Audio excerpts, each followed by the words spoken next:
Legacy, it's always weird going into a week 14 like this where some of the matchups is going to really help for seeding, but there really was 5 people that knew they were in, one that had a win and you're in situation, and one, as in the person here, just waiting to see if they could topple it down and if something, the chips would fall where they may. Obviously, we already know the answer, so I'm not going to play with my food on this one. Let's get to a quick chat about the NFL and then get right into what matters the most, our fantasy scores from week 14. This is normally when I go to my notes and I pick a couple things that I thought were interesting from the week, and then a few pictures magically appear to my left or to my right up here, and then I go on and talk about our fantasy leagues. And if I'm saying this, it's because this is going to be a little bit different. Now, this was a huge week for fantasy, but if you like football, it was actually a fairly monstrous week for football as well. A couple teams clinched at least a playoff berth, which again is going to have a knock-on effect eventually with our fantasy leagues. I could talk a little bit more about some of like the Bills game was great. If you had someone in there that, well, not their defenses, but Allen obviously took off. If you had any of the Rams receivers, they obviously scored big for you. Even in the last little bit there, if you had either Cincinnati or Dallas people or you were against them, that was probably a big deal. If you had or were going against one of the Minnesota receivers, that was a big deal. But again, it's not just an NFL story there. I'm really linking it back to our fantasy leagues. And so this is the point in the season when I take a pause because I'm still going to be writing these things down.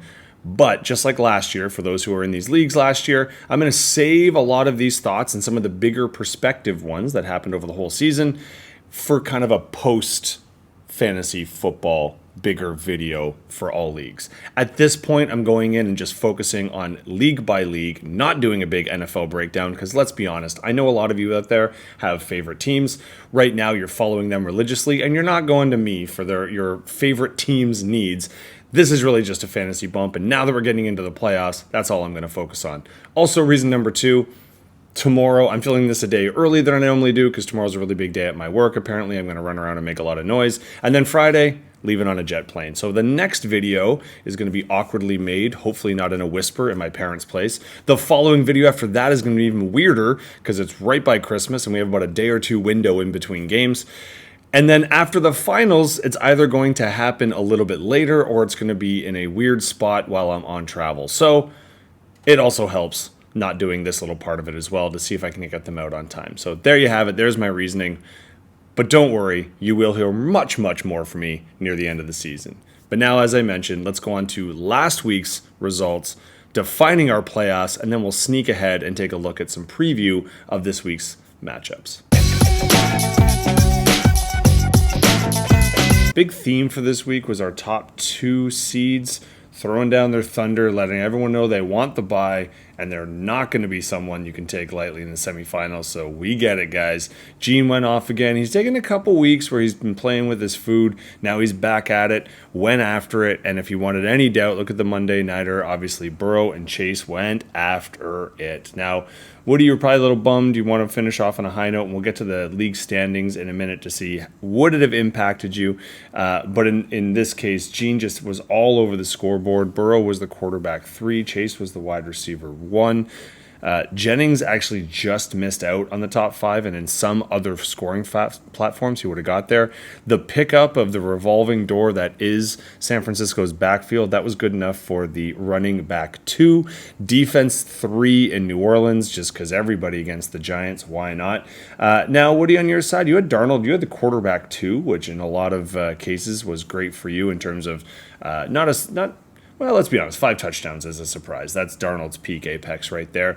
And Brown actually snuck in. He was the running back 5. Going to notice a lot of points in our wide receivers and running backs, not so much in our tight ends, although McBride did also ring the bell. He was the tight end 4, and actually the 3rd tight end that we started. We didn't start number 3. Johnson, no one took him. So unfortunate for you there, Woody. We can just take a quick look at the bench. There was some points here to be spoken of. So depth is obviously something that's going to come into play in a little bit. But Gene, you wanted to prove to everybody you're the big dog and that you get the number 1. You get the regular season win, which does come with some cash benefits. And even more importantly, probably, no, the cash is pretty good. But also importantly, you go straight to the semis. Woody, 3rd seed's nothing to sneeze at, but it does mean that you are one of the 4 teams in action in Week 15. I mentioned the flex, and Connor, that was you this week. And I know we always made fun. The first time you came in, you just took everyone's quarterbacks and just kind of tried to tilt it.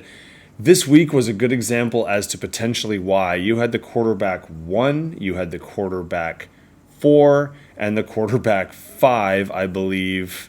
There he is on your bench. So there you go. The reputation certainly precedes itself.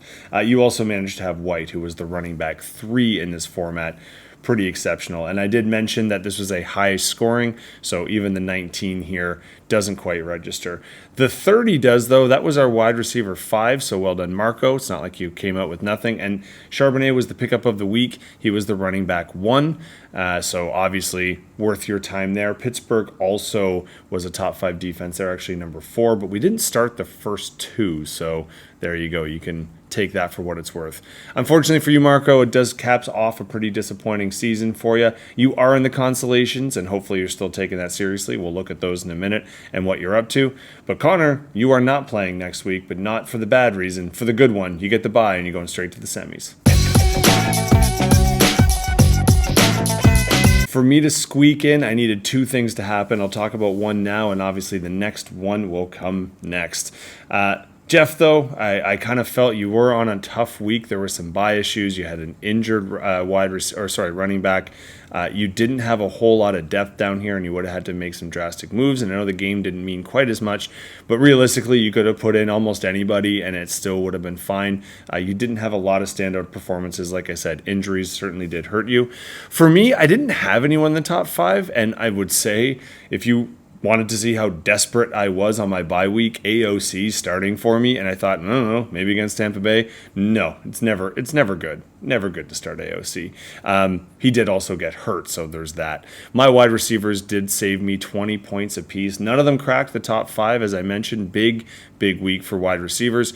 And even my running backs, happy with it. They got near the 20s. Everyone did what they needed to do. I just needed to kind of tread water. I did have a few points on my bench, but this was not a lot of buys for me, but enough that where they were pretty poignant. So 163, pretty happy with that, and thrilled to squeak in. I did not think I would make it into the playoffs, and to exactly how that happened, we got to go to the next matchup.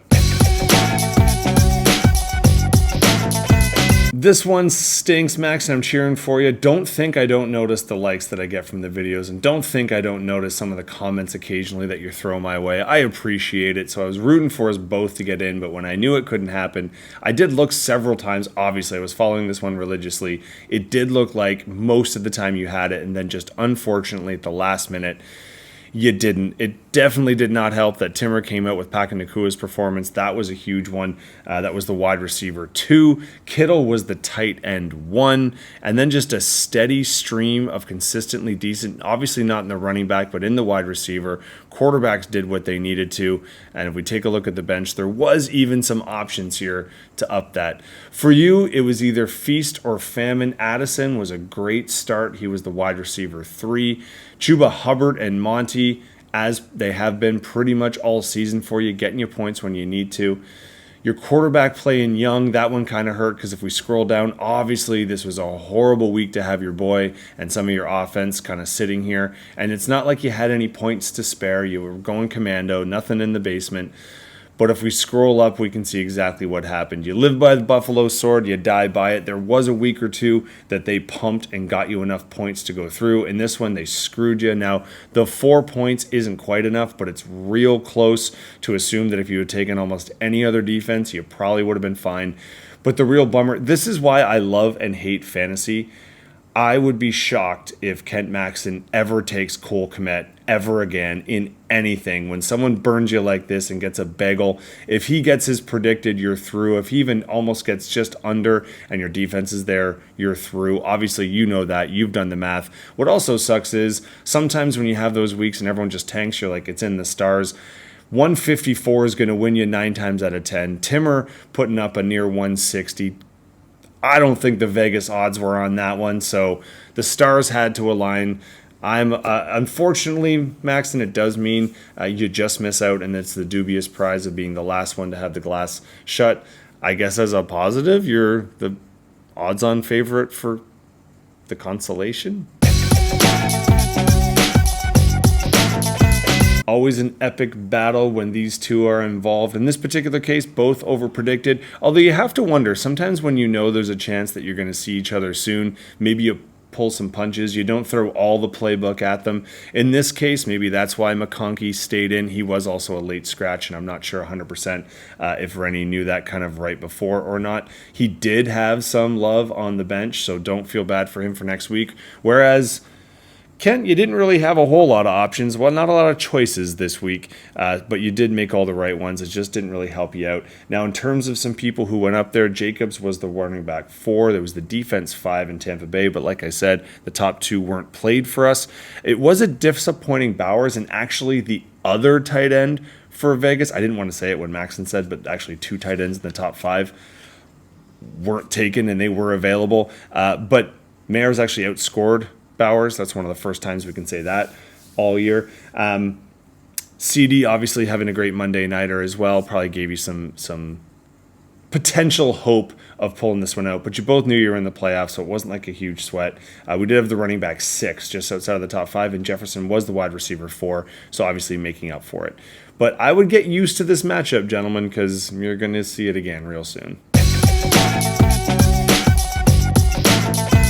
I mean, the only plus side, I guess, Maxon, on this case is at least it wasn't decided by points for and against in math, but it was by the W. You needed a 500 record to make the playoffs, and that's what we got. Although we do see a lot of parity near that top, and this win here, had Woody kind of gone through, it still wouldn't have gotten in the top 2 seeds, so they already knew they were there, but a lot of parity this year.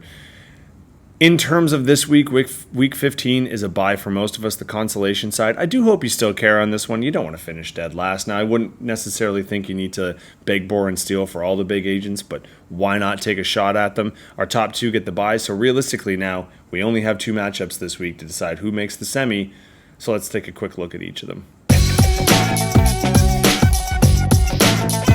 Let's not go ahead and say the percentages mean a whole lot, because I am be willing to bet. In fact, I know that they have not set their rosters yet. How do I know?